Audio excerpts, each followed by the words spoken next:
ಈ ಗಣಪತಿಯ ಒಂದು ವಿಶೇಷತೆ ಏನಪ್ಪ ಅಂತಂದರೆ, ಭಕ್ತಾದಿಗಳು ತಮ್ಮ ಬೇಡಿಕೆಗಳನ್ನು ಆಗುತ್ತೋ ಇಲ್ವೋ ಅಂತ ತಿಳ್ಕೊಳ್ಳೋಕ್ಕೆ ಗಣಪತಿಯಲ್ಲಿ ಹೂ ಪ್ರಸಾದ ಕೇಳುವಂತಹ ಒಂದು ವಾಡಿಕೆ ಇದೆ.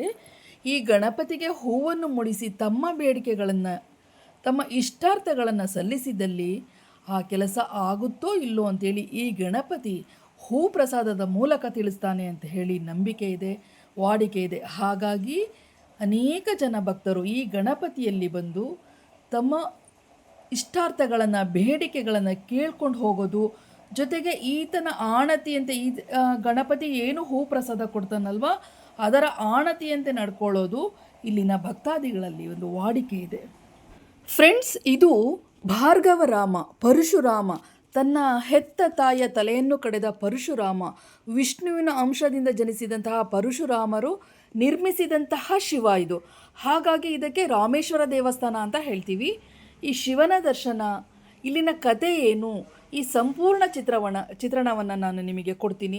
ಪರಶುರಾಮರು ಇಲ್ಲಿಗೆ ಯಾಕೆ ಬಂದರು, ಕೊನೆಗೆ ಇಲ್ಲಿ ಶಿವನನ್ನು ಯಾಕೆ ಸ್ಥಾಪನೆ ಮಾಡಿದ್ರು, ಇಲ್ಲಿನ ಲಿಂಗಕ್ಕೆ ಏನು ವಿಶೇಷತೆ ಇದೆ, ಜೊತೆಗೆ ಇಲ್ಲಿ ಒಂದು ತುಂಗಾ ನದಿ ಹರಿತಾಳೆ, ಆ ನದಿಯ ವಿಶೇಷತೆ ಏನು, ಇದನ್ನು ತೋರಿಸ್ಬೇಕು ಅಂದ್ಕೊಂಡು ನಾನು ವಿಡಿಯೋ ಮಾಡ್ತಾಯಿದ್ದೀನಿ. ನನ್ನ ವಿಡಿಯೋನ ಯಾರು ಫಸ್ಟ್ ಟೈಮ್ ನೋಡ್ತಾ ಇದ್ದೀರಾ, ನನ್ನ ಚಾನಲ್ಗೆ ಯಾರು ಹೊಸದಾಗಿ ಬಂದಿದ್ದೀರಾ, ದಯವಿಟ್ಟು ಸಬ್ಸ್ಕ್ರೈಬ್ ಮಾಡ್ಕೊಂಡು ನೋಡಿ. ಪಕ್ಕದಲ್ಲಿರುವ ಬೆಲ್ ಐಕನನ್ನು ಪ್ರೆಸ್ ಮಾಡಿ, ಲೈಕ್ ಮಾಡಿ, ಕಾಮೆಂಟ್ ಮಾಡಿ, ಶೇರ್ ಮಾಡಿ. ಸ್ಕಿಪ್ ಮಾಡಿದೆ ನೋಡಿ ಫ್ರೆಂಡ್ಸ್, ಯಾಕೆಂದರೆ ದೇಶ ತಿರುಗಬೇಕಂತೆ, ಇಲ್ಲ ಕೋಶ ಓದಬೇಕಂತೆ, ಅದು ಎರಡೂ ಮಾಡದೇ ಇರುವಾಗ ನಮ್ಮಂಥವ್ರು ವಿಡಿಯೋ ನೋಡಿಬಿಟ್ಟು ನೀವು ವಿಷಯಗಳನ್ನು ತಿಳ್ಕೊಳ್ಬೇಕಾಗತ್ತೆ. ವಿಷ್ಣುವಿನ ಅಂಶದಿಂದ ಜನಿಸಿದಂತಹ ಭಾರ್ಗವರಾಮ, ಪರಶುರಾಮ, ಆಲ್ಮೋಸ್ಟ್ ಆಲ್ ಎಲ್ಲ ಹಿಂದೂಗಳಿಗೂ, ಜೊತೆಗೆ ಮಹಾಭಾರತ ಓದಿದಂತಹ ಪ್ರತಿಯೊಬ್ಬರಿಗೂ ಗೊತ್ತೇ ಇರುತ್ತೆ ಈ ಹೆಸರು. ಕರ್ಣನ ಗುರುಗಳು ಭಾರ್ಗವರಾಮರ ತಂದೆ ಜಮದಗ್ನಿ ಋಷಿ, ತಾಯಿ ರೇಣುಕಾದೇವಿ. ಈಗ ನಾವೇನು ರೇಣುಕಾ ಯಲ್ಲಮ್ಮ ಅಂತ ಕರಿತೀವಲ್ವ, ಆ ಯಲ್ಲಮ್ಮ ತಾಯಿಯೇ ಭಾರ್ಗವರಾಮರ ತಾಯಿ, ಹೆತ್ತ ತಾಯಿ.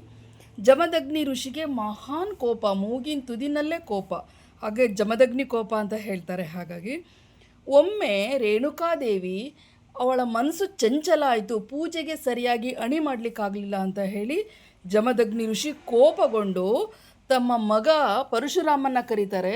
ಪರಶುರಾಮರಿಗೆ ಹೇಳ್ತಾರೆ, ನಿನ್ನ ತಾಯಿಯ ತಲೆಯನ್ನು ಕಡಿದ್ಬಿಡು ಅಂತ ಹೇಳಿ. ಪರಶುರಾಮರ ಹಿಂದೆ ಮುಂದೆ ನೋಡಲ್ಲ, ಮಾತೃ ಅಂತಲೂ ನೋಡಲ್ಲ, ಪಿತೃಭಕ್ತಿಯನ್ನು ಪರಿಪಾಲನೆ ಮಾಡಲಿಕ್ಕೋಸ್ಕರ ರೇಣುಕಾದೇವಿಯ ತಲೆಯನ್ನು, ಅಂದರೆ ತನ್ನ ತಾಯಿಯ ತಲೆಯನ್ನು ಕಡಿದ್ಬಿಡ್ತಾರೆ. ಕಡಿದ ಮೇಲೆ ಆ ರಕ್ತಸಿಕ್ತವಾದ ಗಂಡು ಗೊಡಲಿ, ಆ ಪರಶುವನ್ನು ಅದು ಎಲ್ಲೆಲ್ಲೋ ತೊಳಿತಾರೆ, ಎಂಥ ನೀರಲ್ಲಿ ತೊಳೆದ್ರೂ ಅದು ಹೋಗಲ್ಲ, ರಕ್ತದ ಕಲೆ ಹೋಗಲ್ಲ. ಹೀಗೆ ಲೋಕ ಸಂಚಾರ ಮಾಡ್ತಾ ತೀರ್ಥಹಳ್ಳಿಗೂ ಬರ್ತಾರೆ. ತೀರ್ಥಹಳ್ಳಿನಲ್ಲಿರುವಂತಹ ತುಂಗಾ ಹೊಳೆಯಲ್ಲಿ ಅವರು ತಮ್ಮ ಕೊಡಲಿಯನ್ನು ಪಕ್ಕದಲ್ಲಿ ಇಟ್ಬಿಟ್ಟು ಧ್ಯಾನ ಮಾಡ್ತಾ ಇರ್ತಾರೆ. ಆಗ ಇದ್ದಕ್ಕಿದ್ದಂತೆ ತುಂಗೆ ಹುಕ್ಕಿ ಹರಿತಾಳೆ. ಹುಕ್ಕಿ ಹರಿವಾಗ ಇವರನ್ನು ತಾಕಿಸ್ಕೊಂಡು ಹೋಗುವಾಗ ಅವರ ಕೊಡಲಿಯಲ್ಲಿದ್ದಂತಹ ರಕ್ತದ ಕಲೆ ಅಲ್ಲಿ ಹೋಗುತ್ತೆ. ಅಲ್ಲಿ ಅಂದರೆ ಅವರಿಗೆ ಎಷ್ಟು ಊರು ಸುತ್ತಿದ್ರೂ ಅವರಿಗೆ ರಕ್ತದ ಕಲೆ ಹೋಗಿಲ್ಲ, ಅಂದರೆ ಅವರಿಗೆ ಮಾತೃದೋಷ ಹೋಗಿರಲ್ಲ, ಅಂದರೆ ತಾಯಿಯನ್ನು ಹತ್ಯೆ ಮಾಡಿರ್ತಾರಲ್ವ, ಮಾತೃ ಹತ್ಯಾ ದೋಷ ಹೋಗಿರಲ್ಲ. ಇಲ್ಲಿ ತೀರ್ಥಹಳ್ಳಿಯ ತುಂಗಾ ಹೊಳೆಗೆ ನೀರು ತಾಕಿಸಿದಾಗ ಆ ರಕ್ತದ ಕಲೆ ಹೋಗುತ್ತೆ. ಅಲ್ಲಿಗೆ ಅವರಿಗೆ ಮಾತೃ ಹತ್ಯಾ ದೋಷ ಹೋಯಿತು ಅಂತ ಹೇಳಿ ಒಂದು ನಂಬಿಕೆ. ಈಗಲೂ ಸಹ ತೀರ್ಥಹಳ್ಳಿಯ ತುಂಗಾ ಹೊಳೆನಲ್ಲಿ ಸ್ನಾನ ಮಾಡಿದ್ರೆ ಮಾತೃಹತ್ಯಾ ದೋಷ ಇದ್ದರೆ, ಅಂದರೆ ಪಿತೃ ದೋಷ, ಮಾತೃದೋಷ ಅಂತ ಹೇಳ್ತಾರಲ್ವ, ಹತ್ಯೆ ಮಾಡಲೇಬೇಕು ಅಂತ ಇಲ್ಲ, ಅವ್ರಿಗೆ ನೋವು ಕೊಟ್ಟರು ದೋಷನೇ, ಆ ದೋಷ ಸಂಪೂರ್ಣವಾಗಿ ಹೋಗುತ್ತೆ ಅಂತ ಹೇಳಿ ನಂಬಿಕೆ ಇದೆ. ನಾವು ಆ ತುಂಗಾ ಹೊಳೆಯ ದಡದಲ್ಲಿ ನಾವು ಹುಟ್ಟಿ ಬೆಳೆದಿರೋದು ನಮ್ಮ ಪುಣ್ಯ. ನಾವು ಈಗ ಜೀವನ ಮಾಡ್ತಿರೋದು ತುಂಗಾ ನದಿಯ ದಡದ ಮೇಲೆ, ಹುಟ್ಟಿ ಬೆಳೆದಿದ್ದು ತುಂಗಾ ನದಿಯ ದಡದ ಮೇಲೆ, ಅದು ನಮ್ಮ ಹೆಮ್ಮೆ ಅಂತೇಳಿ ನಾನು ಹೇಳ್ಕೊಳ್ತೀನಿ. ಏನು ನಾನು ಮಂಟಪ ತೋರಿಸ್ತಾ ಇದ್ದೀನಿ ಸ್ನೇಹಿತರೆ, ಅದು ಪರಶುರಾಮರ ಹೊಂಡ, ಅಂದರೆ ಅಲ್ಲಿ ಜಮದಗ್ನಿ ಋಷಿ ತಪಸ್ ಮಾಡಿದ ಸ್ಥಳ, ಪರಶುರಾಮರು ತಮ್ಮ ಕೊಡಲಿಯ ರಕ್ತವನ್ನು ತೊಳೆದಂತಹ ಸ್ಥಳ, ಅವರ ರಕ್ತದ ಕಲೆ ಅಲ್ಲಿ ತೊಳೆದು ಹೋದಂತಹ ಸ್ಥಳ, ಪರಶುರಾಮರ ಮಾತೃಹತ್ಯೆ ದೋಷ ನಿವಾರಣೆಯಾದಂತಹ ಸ್ಥಳ. ಇಲ್ಲಿ ತುಂಗಾ ಹೊಳೆಯ ಬಂಡೆಗಳು ಎಷ್ಟು ಹೋಲಾಗಿದೆ ನೋಡಿ, ಒಂಥರ ಅದ್ಭುತ ಅನಿಸುತ್ತೆ ಅಲ್ವಾ ಇದು ಸ್ನೇಹಿತರೆ. ಜೊತೆಗೆ ಇಲ್ಲಿ ಪರಶುರಾಮರು ಏನು ಮಾಡಿದ್ರು, ಇಲ್ಲಿ ತಪಸ್ಸನ್ನು ಆಚರಿಸುವಾಗ ಮರಳಿನಲ್ಲಿ ಲಿಂಗವನ್ನು ಸ್ಥಾಪನೆ ಮಾಡಿಬಿಟ್ಟು ಅಲ್ಲಿ ಪೂಜಿಸಲಿಕ್ಕೆ ಶುರು ಮಾಡಿದ್ರು. ಹಾಗಾಗಿ ಅದು ರಾಮೇಶ್ವರ ಅಂಥೇಳಿ, ರಾಮ ಅಂದರೆ ಶ್ರೀರಾಮಚಂದ್ರ ಅಲ್ಲ, ಪರಶುರಾಮರು, ರಾಮೇಶ್ವರ ದೇವಸ್ಥಾನ ಅಂಥೇಳಿ ಹೆಸರುವಾಸಿಯಾಯಿತು. ಆ ನಂತರದಲ್ಲಿ ಆ ಮರಳಿನ ಲಿಂಗು ಇದ್ದಂತಹ ಜಾಗದಲ್ಲಿ ಕಲ್ಲಿನ ಲಿಂಗುವನ್ನು ಇಟ್ಬಿಟ್ಟು ಪೂಜೆ ಮಾಡಲಿಕ್ಕೆ ಶುರು ಮಾಡಿದ್ರು. ಆ ನಂತರ ಇದು ರಾಮೇಶ್ವರ ದೇವಸ್ಥಾನ ಆಯಿತು. ದೇವಸ್ಥಾನವನ್ನು ಕಟ್ಟಿಸಿದ್ರು. ದೇವಸ್ಥಾನದ ಸುತ್ತ ಪ್ರಾಂಗಣ ಎಷ್ಟು ಚೆನ್ನಾಗಿದೆ ಅಂತ ನಾನು ನಿಮಗೆ ತೋರಿಸ್ತೀನಿ.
ಖುದ್ದು ಕೈಯಲ್ಲಿ ಸ್ಥಾಪನೆ ಮಾಡಿರೋದು. ಮರಳಲ್ಲಿ ಮಾಡಿದಂಥ ಇದೆ. ಹೌದಾ? ಮರಳಲ್ಲಿ ಪರಶುರಾಮರು ಮರಳಲ್ಲಿ ಇದನ್ನು ಸ್ಥಾಪಿಸಿ ಪೂಜಿಸ್ತಾ ಇದ್ದಾರೆ.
ಈ ರಾಮೇಶ್ವರ ದೇವಸ್ಥಾನದ ಆವರಣದಲ್ಲಿಯೇ ಸತ್ಯ ಮಲ್ಲಿಕಾರ್ಜುನ ಹಾಗೂ ಜ್ಞಾನಾನಂದ ಸೋಮೇಶ್ವರ ದೇವಸ್ಥಾನ ಇದೆ.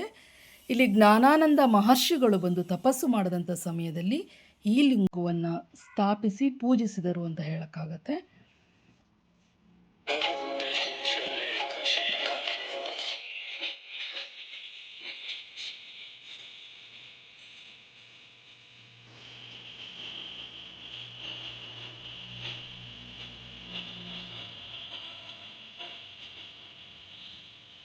ರಾಮೇಶ್ವರ ದೇವಸ್ಥಾನದ ಸುತ್ತಲೂ ಅನೇಕ ಸಣ್ಣ ಸಣ್ಣ ದೇವಸ್ಥಾನಗಳಿದೆ.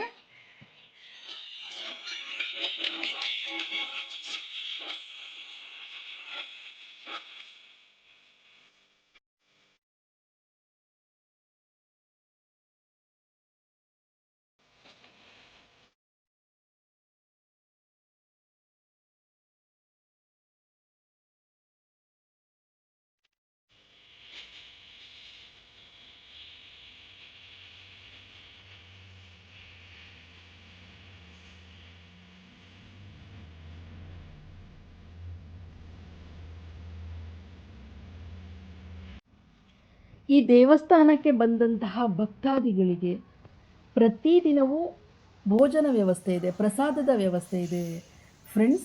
ಅಲ್ಲೇ ಪಕ್ಕದಲ್ಲಿ ಒಂದು ಭೋಜನಾಲಯ ಇದೆ.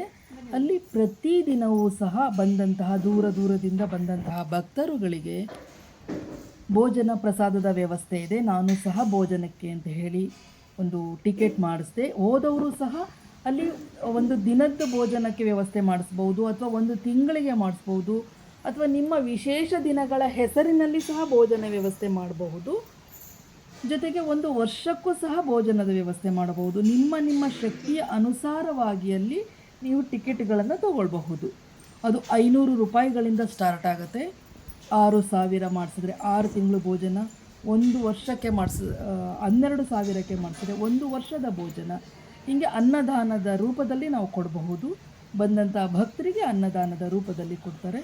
ಊಟ ತುಂಬ ಚೆನ್ನಾಗಿತ್ತು ಸ್ನೇಹಿತರೆ, ತುಂಬ ಚೆನ್ನಾಗಿತ್ತು. ಪಾಯಸ, ಪಲ್ಯ, ಅನ್ನ ಸಾರು, ಉಪ್ಪಿನಕಾಯಿ, ಹುಳಿ, ತಿಳಿ, ಮಜ್ಜಿಗೆ, ನಿಮಗೆ ಎಷ್ಟು ಬೇಕೋ ಅಷ್ಟನ್ನ ನೀವು ಕೇಳಿ ಬಡಿಸ್ಕೊಳ್ಬಹುದು. ಯಾವುದೇ ರೀತಿಯ ಹಿತಿಮಿತಿ ಇಲ್ಲ. ತುಂಬ ಸಂತೋಷವಾಗಿ ನಗ್ನಗ್ತಾ ಮಾತಾಡಿಸ್ತಾ ಊಟವನ್ನು ಬಡಿಸಿದ್ರು. ಅದರಿಂದ ಅರ್ಧ ಹೊಟ್ಟೆ ತುಂಬುತ್ತೆ ಅಂತಲೂ ಹೇಳ್ಬೋದು. ತುಂಬ ಚೆನ್ನಾಗಿತ್ತು ಊಟ ಮಾತ್ರ. ದೇವಸ್ಥಾನದ ಊಟ ಅಂದರೆ ರುಚಿನೇ, ಅದರಲ್ಲಿ ಇನ್ನೂ ಇಲ್ಲಿ ಸ್ವಲ್ಪ ಜಾಸ್ತಿಯೇ ರುಚಿ ಇತ್ತು. ಮಸಾಲೆ ಮಜ್ಜಿಗೆ ಕೊಟ್ಟಿದ್ದರು. ತುಂಬಾ ಖುಷಿಯಾಯಿತು, ನನಗಂತೂ ತುಂಬ ಖುಷಿಯಾಯಿತು.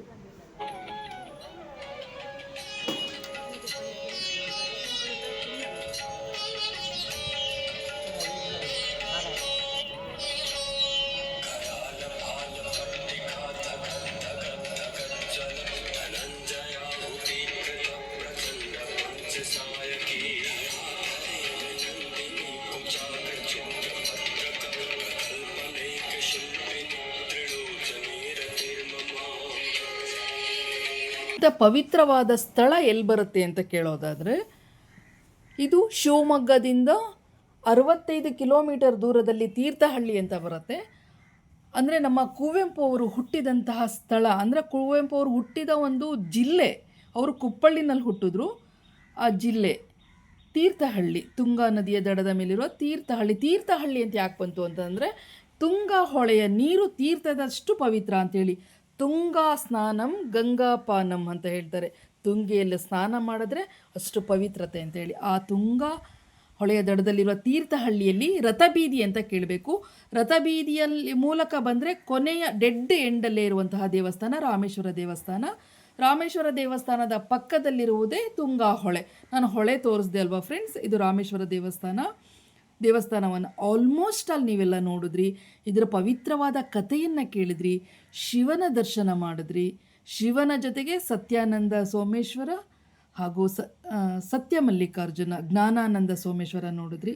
ನನ್ನ ವಿಡಿಯೋ ನಿಮಗೆಲ್ಲ ತುಂಬ ಇಷ್ಟ ಆಯಿತು ಅಂದ್ಕೊಳ್ತೀನಿ. ನನ್ನ ವಿಡಿಯೋ ನೋಡಿದ ನಿಮ್ಮೆಲ್ರಿಗೂ ತುಂಬ ಥ್ಯಾಂಕ್ಸ್. ಲೈಕ್ ಮಾಡಿ, ನಿಮಗೇನು ಅನ್ನಿಸ್ತು ಕಾಮೆಂಟ್ ಮಾಡಿ, ಶೇರ್ ಮಾಡಿ. Thank you so much.